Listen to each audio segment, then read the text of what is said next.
The most dangerous financial advice you have ever received. The siren song that has likely shipwrecked more American dreams than reckless gambling or market crashes is the command to simply save every penny. It sounds prudent. It feels responsible. It is the bedrock of the Puritan work ethic that built towns from New England to the Pacific Northwest. But there is a profound, terrifying paradox hidden within that advice. If you build a fortress thick enough to keep the world out, you eventually realize you have built a prison that keeps you in. This is not a call to recklessness. This is not an endorsement of buying sports cars on credit or financing vacations you cannot afford. This is a fundamental shift in the architecture of your mind.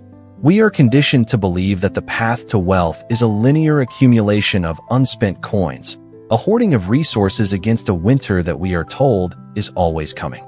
But in the modern economic landscape, saving is not a passive act of safety. It is often an active acceptance of decay. When you cling to a dollar out of fear, you suffocate its potential. You kill the seed before it can ever touch the soil. Let me introduce you to Elias Thorne. Elias was a good man, a man of the Midwest, carved from the bedrock of fiscal responsibility. He was the neighbor who mowed his own lawn, fixed his own gutters, and drove a sedan that had seen 3 different presidents take office. If you looked at his bank account, you would see a number that grew with the slow, agonizing crawl of a glacier. If you looked at his soul, however, you would see a landscape eroded by anxiety, a spirit starved by the very abundance he was trying to protect. This is the story of how Elias learned that the greatest risk in life is not betting the farm, but refusing to plant anything in the fields because you are too afraid of the crows. Elias lived in a town called Oak Haven, a place where the factories had long since rusted, but the work ethic remained ironclad. Elias was an accountant, a keeper of ledgers, a man who understood the world through the binary language of credits and debits. His life was a masterpiece of minimization. He did not live. He existed within the margins of his budget. His home was a monument to the philosophy of scarcity. In the winter, the thermostat was set to a temperature that required 2 sweaters, a practice he justified as building character, but was actually building resentment in his wife, Sarah. He bought coffee in bulk tins that tasted of sawdust and sorrow, refusing the $4 latte not because he couldn't afford it, but because the principle of the markup offended his sensibilities. He viewed every transaction not as an exchange of value, but as a loss of territory. To Elias, money was not a tool, it was a wall. Every dollar saved was a brick laid between him and the chaotic, unpredictable world outside. He called this the architecture of anxiety, though he didn't know it at the time. He believed he was building a sanctuary. He tracked his net worth on a spreadsheet that he updated every Friday evening, a ritual that brought him a fleeting hit of dopamine followed by a crushing wave of paranoia. What if the market turned? What if the roof leaked? What if he lost his job? The number on the screen went up, but his feeling of security went down. It is a strange phenomenon of the hoarding mindset. The more you have, the more you have to lose. The burden of protection becomes heavier than the struggle of acquisition. The tragedy of Elias's strategy was that it worked, technically. He had no debt. He had an emergency fund that could cover 2 years of expenses. But he was miserable. His marriage was dissolving in slow motion, not with a bang, but with the quiet erosion of joy. Sarah wanted to travel to Italy. Elias showed her a spreadsheet of retirement projections. Sarah wanted to renovate the kitchen to host dinner parties. Elias lectured her on the cost of lumber and the inefficiency of contractors. He was winning the game of accumulation, but he was losing the game of life. The breaking point did not come from a market crash. It came from the very thing he was trying to avoid, a rainy day, but not the metaphorical kind. It was a Tuesday in November when the pipes in the upstairs bathroom burst. Elias had known they were old. A plumber had told him 2 years prior that the galvanized steel was corroding and needed a full replacement. The quote had been $4,000. Elias, operating from his fortress of fear, had balked. $4,000 for pipes? He had scoffed. I'll patch it myself. And he did. He used clamps and sealants, feeling a smug sense of superiority over the scammers trying to separate him from his hoard. When the pipe finally gave way, it didn't just leak, it exploded. Thousands of gallons of water cascaded through the ceiling, flooding the living room, warping the hardwood floors he had so meticulously polished, and destroying the vintage rug Sarah had inherited from her grandmother. The damage was catastrophic. The remediation alone cost $12,000. The reconstruction was another $20,000. But the true cost wasn't financial. It was the look in Sarah's eyes as they stood in ankle-deep water, watching their home disintegrate. "You saved $4,000, she whispered, her voice devoid of anger, filled only with a terrible exhaustion. "You saved $4,000 to lose $30,000. And you lost me along the way." She went to stay with her sister that night. Elias sat in the damp ruins of his living room, the spreadsheet on his laptop glowing in the darkness. He looked at the emergency fund column. It was there. He could pay for the repairs. But he realized with a sickening jolt that the money couldn't fix the rot. He had spent 10 years saying no to maintenance, no to upgrades, no to living, all to protect a pile of cash that was now being shoveled into the pockets of contractors he had tried to outsmart. He had been penny-wise and life-foolish. He had built a dam so tight that it had caused the river to burst its banks and drown him. In the weeks that followed, amidst the drone of dehumidifiers and the dust of drywall, Elias met a man named Julian Vance. Julian was the owner of the construction company hired to repair the water damage. He was a man of indeterminable age, with hands rough as bark and eyes that held a sparkling, mischievous intelligence. Julian was everything Elias was not. He drove a battered truck, but wore a watch that cost more than Elias's car. He took his crew out for lavish lunches on Fridays. He spoke of business not as a war of attrition, but as a game of flow. One afternoon, as Elias was obsessing over the invoice, highlighting line items he felt were excessive, Julian sat down on a bucket of spackle and watched him. "You treat every dollar like it's a soldier you're sending to die," Julian said, lighting a cigarette despite the dusty air. "I'm just being prudent," Elias snapped. "Money is hard to earn. I don't like to waste it." "There is a difference between wasting water and letting the river flow," Julian replied, gesturing to the new pipes being installed. "You see that copper? It's expensive, but it flows. Your old pipes? They were clogged with rust. They held onto the water so tight they burst. Money is the same, Elias. It's a currency. It has to move. If you dam it up, it becomes a swamp. Nothing grows in a swamp except mosquitoes and rot." Elias stared at him. "I have savings. I have security. Do you?" Julian asked. "You have a pile of paper that is losing value every second you hold it. Inflation is the evaporation of your swamp.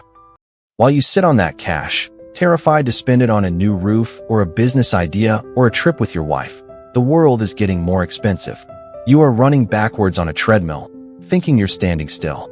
That isn't security, son. That's slow-motion suicide." Julian then drove Elias to a plot of land on the edge of town. It was a chaotic, vibrant nursery and orchard. "I bought this land 10 years ago," Julian said. "It was a dump. Cost me every dime I had. My accountant told me I was crazy. He told me to put the money in a high-yield savings account. I would have made maybe 5% a year. Instead, I planted apple trees. I built greenhouses. I spent money on soil, on seeds, on labor. I emptied the account." He swept his arm across the rows of blooming trees. "Now, this land pays me 10 times what the bank ever would have. But more importantly, it feeds the town. It employs 20 people. It created value where there was nothing. You see, Elias, you can't save your way to wealth. You can only produce your way there. You have to plant the seed. And planting requires letting go of the seed." This was the window of revelation. Elias realized he had been viewing the world through a lens of zero-sum. He thought that if he spent $1, it was gone forever. Julian viewed the world through a lens of regenerative abundance. If he planted $1 effectively, it would grow into a tree that dropped fruit for decades. Elias had been hoarding dead leaves. Julian had been planting forests. The realization was not an immediate cure, it was a diagnosis. The surgery would be painful. Elias had to rewire 40 years of neural pathways that screamed danger every time he opened his wallet. He started small, the rebellion of small steps. His first act of rebellion was against his own house. Instead of choosing the cheapest linoleum to replace the water-damaged floors, he chose a high-quality engineered hardwood. It cost 3 times as much. His hand shook as he wrote the check. He felt a physical nausea, a phantom pain in his bank account. But when the floors were laid, the house felt different. It felt warmer. It felt valuable. He realized that by investing in quality, he was increasing the asset value of his home, not just spending money.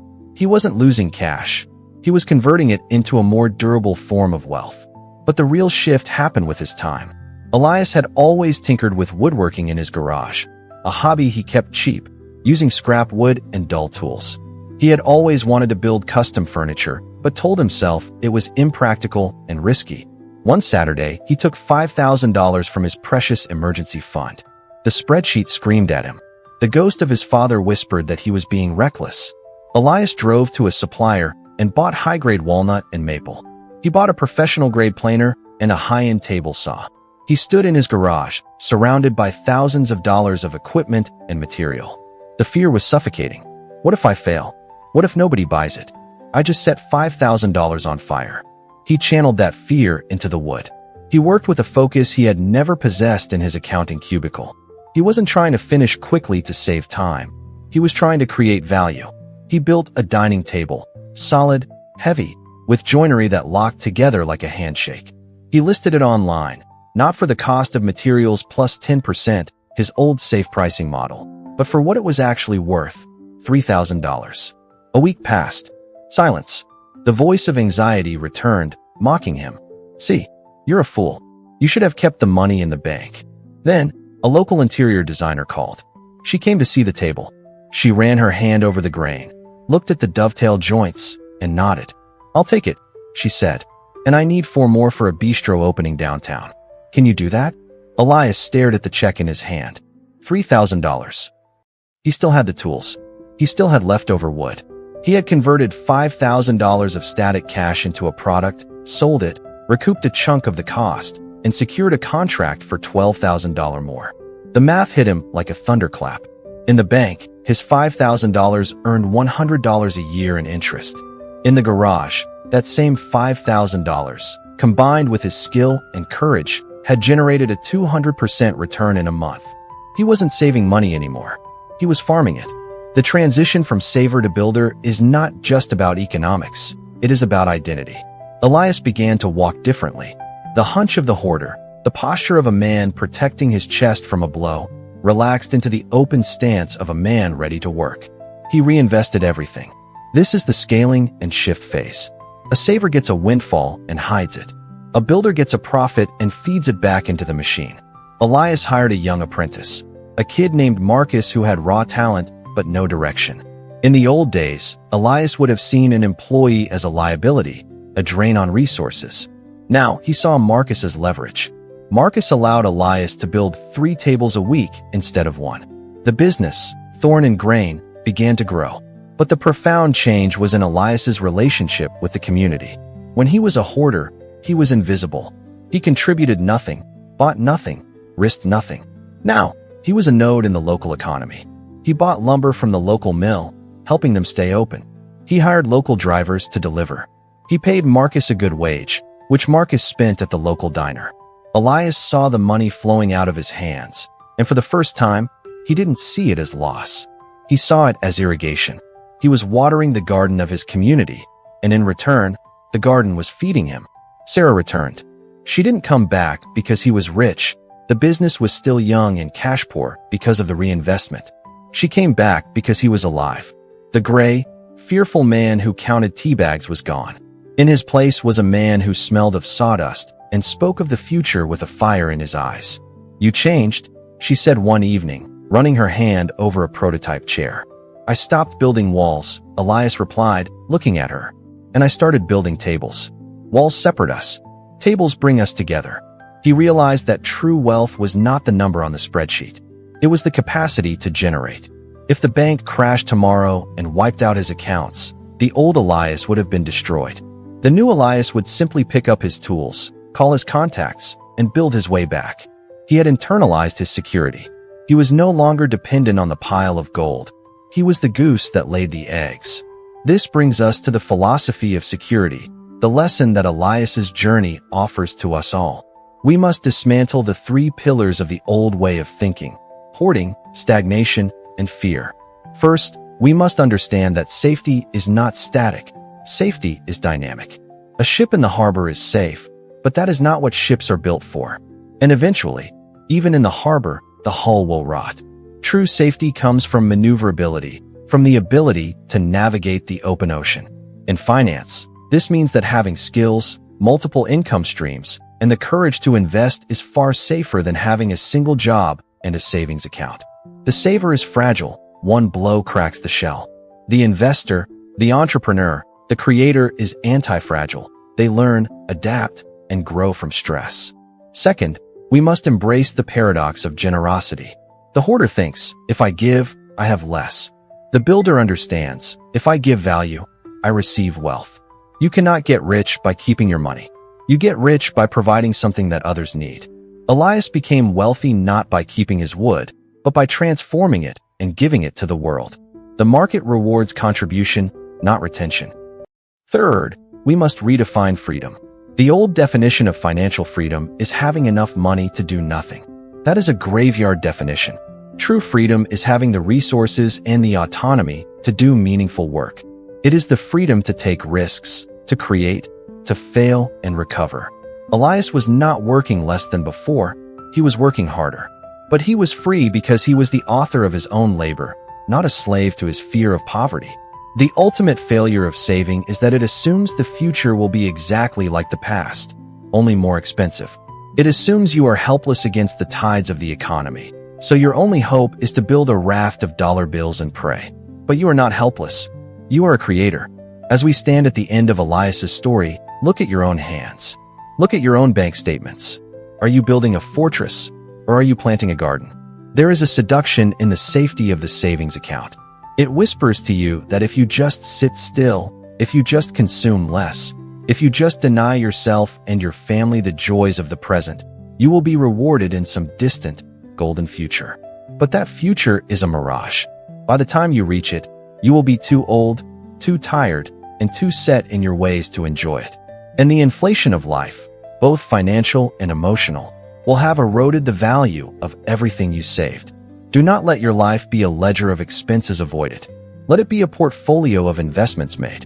Invest in yourself. Buy the tools. Take the course. Start the business. Fix the house. Take the trip that expands your mind. Stop trying to protect your pile of seeds from the birds. Go out into the field. Tilling the soil is scary. It is hard work. You might lose some seeds. The rain might not come on time, but it is the only way to get a harvest. The wall you are building to keep out the world is blocking the sunlight. Tear it down. Use the bricks to build a road. Because in the end, the only money you truly keep is the money you set in motion.